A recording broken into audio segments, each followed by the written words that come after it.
First సినిమానే వాల్తేరు వీర అయితే మళ్ళీ దాని తర్వాత సినిమా చేస్తే వాల్తేరు వీర అమ్మమ్మ కూడా అవ్వాలి.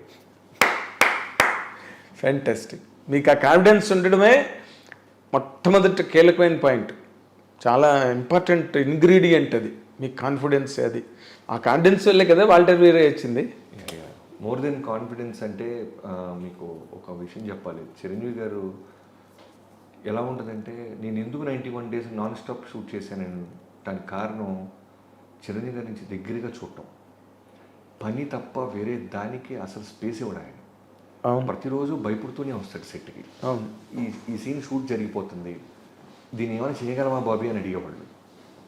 ఇంత హోంవర్క్ మెగాస్టార్ చేస్తున్నప్పుడు మనం ఎందుకు చేయకూడదు, మనం ఎందుకు రిలాక్స్ అవుతాం, కథ ఓకే అయిపోయిన తర్వాత మేకింగ్ మీద తప్ప రైటింగ్ మీద ఎందుకు పెట్టట్లేదు, రైటింగ్ మీద కూడా పెట్టాలి కదా మనం అని ఒక కథని ఎన్ని యాంగిల్స్లో ఒక కమర్షియల్ సినిమాని ఆలోచించాలి, అంత హోంవర్క్ చేసేసాం. సో అక్కడి నుంచి నాకు మొదలైపోయింది. ఇప్పుడు నేను చేస్తున్న బాలకృష్ణ గారి సినిమాకి కూడా నేను చాలా కాన్ఫిడెంట్గా ఉన్నాను. ఎందుకంటే ఈ సినిమాని ఎన్ని రకాలుగా స్క్రీన్ ప్లే చేయాలి, ఎన్ని రకాలుగా ఒక హీరోని అద్భుతంగా చూపించాలి, ఎన్ని రకాలుగా వండర్స్ క్రియేట్ చేయాలి, అన్నీ హానెస్ట్గా చేస్తున్నాం. అవును. సో అది ఇస్తుంది మాకు ధైర్యం, కాన్ఫిడెన్స్కి. ఎగ్జాక్ట్లీ. ఎప్పుడు రెడీ, ఎప్పుడు సినిమా రిలీజ్ అయినా మేము రెడీ, నాన్ స్టాప్ షూట్ అయినా మేము రెడీ. అంత బాగా ఇప్పుడు చేసిన సినిమాను కూడా టీం అందరితో వర్క్ చేస్తాం. ఎన్బికే 109.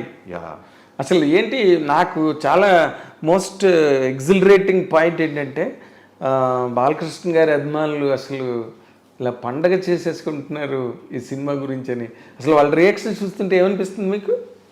అంటే అదే దీని ఇంటర్వ్యూ టేక్ ఆఫ్ ముందు మీరే ఒక మాట అన్నారు, అతి చిన్న వయసులోనే చాలామంది స్టార్స్, బిగ్ స్టార్స్తో చేసే అవకాశం. ఎస్, అలా I have seen a long way of industry. So అలా పవన్ కళ్యాణ్ గారితో చేయటం, జూనియర్ ఎన్టీఆర్ గారితో, జైల్లో కుశ వెంకటేష్ గారు, నాగ చైతన్య, చిరంజీవి గారితో చేసిన తర్వాత ఇంకా ఉన్న బిగ్గెస్ట్ స్టార్స్ అంటే మనకి బాలకృష్ణ గారు. ఎస్. సో ఫస్ట్ నుంచి ఆయన సినిమాలు ఒక నరసింహనాయుడు, సమరసింహారెడ్డి, సింహ, అఖండ ఇలాంటి మ్యాచ్. పైగా ఇప్పుడున్న బాలకృష్ణ గారిది ఎలా ఉందంటే అన్స్టాపబుల్ తర్వాత ఎక్కడెక్కడో రూటెడ్ ఫ్యాన్స్, మల్టీప్లెక్స్ ఫ్యాన్స్, చిన్న చిన్న యూత్, మా పాప జనరల్ ఫ్యామిలీస్. అంటే మా పాప అఖండ పాటలు తెగ చూస్తూ ఉంటుంది. ఎందుకంటే ఆ క్యారెక్టర్ సూపర్ మ్యాన్ హీరోగా వాళ్ళు ఓన్ చేసుకున్నారు. అవును. వచ్చి దైవ రూపంలో వచ్చి త్రిశూలం పట్టుకొని పొడిసి తొబ్బుతుంటే పిల్లలు కూడా ఊగుతున్నారు, నవ్వుతున్నారు. సో అలాంటి బాలకృష్ణ గారిని ఇప్పుడు మనం వాల్తేరు వీరే తర్వాత నాకు రావటం నిజంగానే, నీకు అన్నాను కదా రవితేజ గారిని ఇస్తున్నప్పుడు మైత్రి రవి గారు ఎలా అయితే ఒక ప్రేమతో ఒక బండరాయిని వార్నింగ్గా ఇచ్చారో, అలా ఒక బిగ్గెస్ట్ సక్సెస్లో ఉన్నారు బాలకృష్ణ గారు. బ్యాక్ టు బ్యాక్ అఖండ, వీరసింహారెడ్డి, భగవంత్ కేసరి, వేరే స్ప్రీలు ఉన్నారు ఉన్నారు. ఆయన ఓపెనింగ్స్, ఆయన బిజినెస్, ఆయన ఫ్యాన్ బేస్, ఓవేషన్ ఈ రోజున. యా. సో ఇప్పుడు చిరంజీవి గారి తన తర్వాత బాలకృష్ణ గారికి అనగానే ఆ రెస్పాన్సిబిలిటీ మళ్ళీ యాజ్ ఇట్ ఈస్గా నాకు ఇప్పుడు మీరు చెప్పిన పాయింట్ చాలా బాగుంది. ఎందుకంటే బాలకృష్ణ గారికి ఉండే బీసీ అభిమానులు, బీసీ సెంటర్స్, మామూలు మాస్ థియేటర్స్ ఇవన్నీ ఉండగా ఈ అన్స్టాపబుల్ వచ్చిన తర్వాత ఈ బికేమే. మీరు మంచి మాట అన్నారు. నేను ఈ కథ రాసినప్పుడు నా ఫస్ట్ మేము ఒక వర్త్ లాగా తీసుకుంది ఏంటంటే, ఫస్ట్ లైన్ మేము స్క్రిప్ట్ రాసినప్పుడు బాలకృష్ణ గారితో project take off before, Balakrishna గారికి ఉండే మ్యాసివ్ బీసీ సెంటర్ అభిమానులు ఓట్ బ్యాంక్ లాగా fan base as it is ఉంటుంది. మాస్ థియేటర్స్ బాబీ తీసినా ఇంకా ఎవరు తీసినా ఆ ఫ్యాన్ బేస్ వస్తుంది. అది బ్యాంక్, అది బ్యాంక్. మనం ప్రత్యేకంగా, సో నేను యాజ్ ఎ డైరెక్టర్గా బాబీ అనేవాడు ఒక ఎక్స్మార్క్ క్రియేట్ చేయాలంటే అన్స్టాపబుల్ ఫ్యాన్ బేస్ని కూడా నేను తీసుకురావాలి, మల్టీప్లెక్స్ ఫ్యాన్ బేస్ని నేను తీసుకురాగలిగితే ఆయన ప్రీవియస్ సినిమాల కన్నా మన సినిమా గొప్పగా కనబడుతుంది, ఎక్కువ స్కోర్ చేస్తా. అంటే రికార్డ్స్ అని నేను మాట్లాడను, ఎక్కువ థియేటర్ రిలీజ్ అని నేను మాట్లాడను. బట్ ముందు సినిమా కన్నా మన సినిమా ఏం చేసాం, మనం ఏం పీకామని మాట్లాడుకుంటే మల్టీప్లెక్స్ యూత్ని, యంగ్స్టర్స్ని విజిలేపించాలి. బాలకృష్ణ గారు ఫైట్స్ చేస్తే చూసాం, బాలకృష్ణ గారు ఎమోషన్ చేస్తే చూసాం. ఎందుకంటే 100 సినిమాలు పై చేసేసాడు ఆయన కూడా. అవును. సో కత్తి మీద సాము చిరంజీవి గారితో బాలకృష్ణ గారితో చేయటం అనేది కత్తి మీద సాము. ఎందుకంటే అన్ని అవతారాలు చూసేశారు ఫ్యాన్స్. అవును. కొత్తగా నేను కథ చెప్పలేను. అవును. ఓన్లీ థింగ్ ఏంటంటే వాళ్ళకున్న క్వాలిటీస్ అన్నీ ఉంచుతూ బాబీ అనేవాడు ఇది కూడా చూపించాడు అనేది నేను ఏం చేయగలను అనేది హోంవర్క్ ఎక్కువ చేశాం. ఓ ఇది కూడా ఆల్మోస్ట్ మేము ఫిబ్రవరి ఎండ్ నుంచి మొదలెడితే మొన్న మేము స్టార్ట్ చేసేదాకా ఆల్మోస్ట్ 8 నెలల కష్టం మాది. ప్రతిరోజు వర్క్ చేస్తూనే ఉన్నాం. గారి కెరీర్లో వాల్తేరి వేరే అనేది ఎంత బ్యూటిఫుల్ చెరిషింగ్ మూమెంట్గా అందరూ మాట్లాడుతున్నారో, బాలకృష్ణ గారితో కూడా బాబీ గారు ఇంత గొప్ప సినిమా తీసేసాడా అని అందరూ మాట్లాడుకోవాలనే ఒక స్వార్థం ఉంది నాకు. ఎక్కడికి వెళ్ళినా సరే అమ్మ బాలకృష్ణ గారిని ఈ యాంగిల్ ఎలా పట్టావు నువ్వు అనాలి. ఎగ్జాక్ట్లీ. ఇప్పుడు మీరు చాలా కొత్తగా అనిపించిన మాట అది. ఏది మీరు ఒక ఎడ్జ్ తీసుకున్నారే, అన్స్టాపబుల్తో ఆయనకి he became a drawing rooms hero, A bedrooms hero. అంటే గదిలో కూర్చుని ఆయన ప్రోగ్రామ్ చూసుకుని సంతోషపడిపోయే కొత్త ఆడియన్స్ వచ్చేసారు ఆయన. అవును. పైగా ఒక చిన్న కంపారిజన్ అంటే చిరంజీవి గారు ఏంటంటే ప్రతిదీ కథ అడుగుతారు, ప్రతి డైలాగ్ పేపర్ ముందుగానే వింటారు.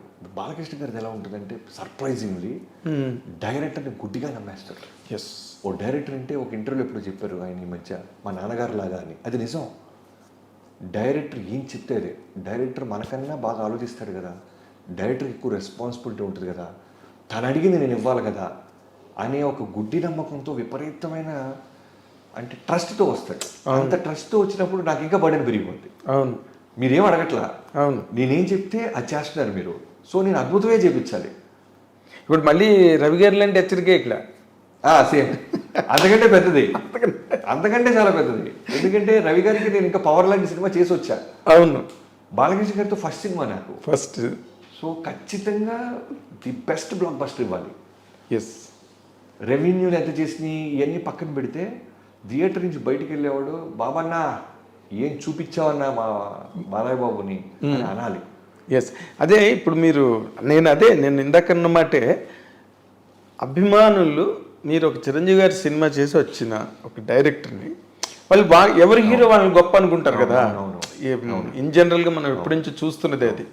అలాంటిది ఒక చిరంజీవి గారికి ఒక రవితేజ గారికి వాళ్ళిద్దరికీ కలిపి ఒక సినిమాని ఒక పెద్ద బ్లాక్ బస్టర్ ఇచ్చి ఇప్పుడు బాలకృష్ణ గారి దగ్గరికి వచ్చారు అనగానే వాళ్ళు ఎక్కడ మీ దగ్గర ఆ తేడా, ఆ వ్యతిరేకత ఏమి ఫీల్ అవ్వకుండా మోర్ ఓవర్ ఎక్కువ హ్యాపీనెస్ ఫీల్ అవుతున్నారు.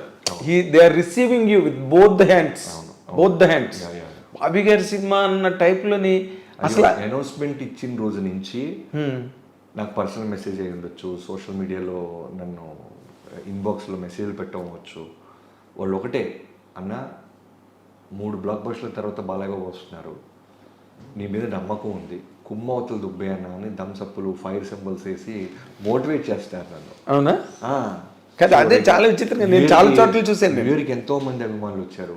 బాలబాబు గారి అభిమానులు కడప జిల్లా అనంతపురం నుంచి జగనన్న అని ఉంటారు. అవును, ఆయన నాకు ఎన్నో ఇయర్స్ నుంచి తెలుసు. అవును, నేను చిరంజీవి గారి సినిమా చేసిన, వెంకటేష్ గారి సినిమా చేసిన, తారక్ గారితో సినిమా చేసిన, ఎప్పుడు ఆయన మెసేజ్ పెడతాం జరుగుతూ ఉంటుంది. ఓకే. సో వాళ్ళందరూ ఏంటంటే బాబన్న ఖచ్చితంగా బాగా చూపిస్తాడు మన బాలయ్య బాబుని అని నమ్మకం ఉంది వాళ్ళకి. క్యాలెండర్లు తీసుకొచ్చిస్తుంటారు, కేక్స్ పంపిస్తున్నారు. నా బర్త్డేకి మొన్న ఆగస్టు బర్త్డేకి నేను ఇంకా సినిమా స్టార్ట్ చేయలేదు, అప్పటికి ఎంతో మంది వచ్చి నాతో ఆ వామ్త్ లవ్ అంతా చూపిస్తూ ఉన్నారు. అదే అసలు మీరు వెరీ వెరీ లక్కీ అండి ఆ విషయంలో. నేను గుంటూరు నుంచి వచ్చిన కుర్రోడుగా డైరెక్టర్ అయిన తర్వాత నేను ఇండస్ట్రీలో గమనించిన ఒక మాట ఫ్యాన్స్కి మాత్రం నేను ఖచ్చితంగా చెప్పాలనుకుంటుంది ఏంటంటే, మనం రకరకాలు అనుకుంటాం, ఈ హీరో ఆ హీరో, అది వేరు ఇది వేరు, ఆ గ్రూప్ వేరు ఈ గ్రూప్ వేరు, ఈ క్యాంప్ వేరు అని. నా సినిమా పూజ రోజు బాలయ్యబాబు గారితో బర్త్డే రోజు జూన్ 10th స్టార్ట్ చేస్తే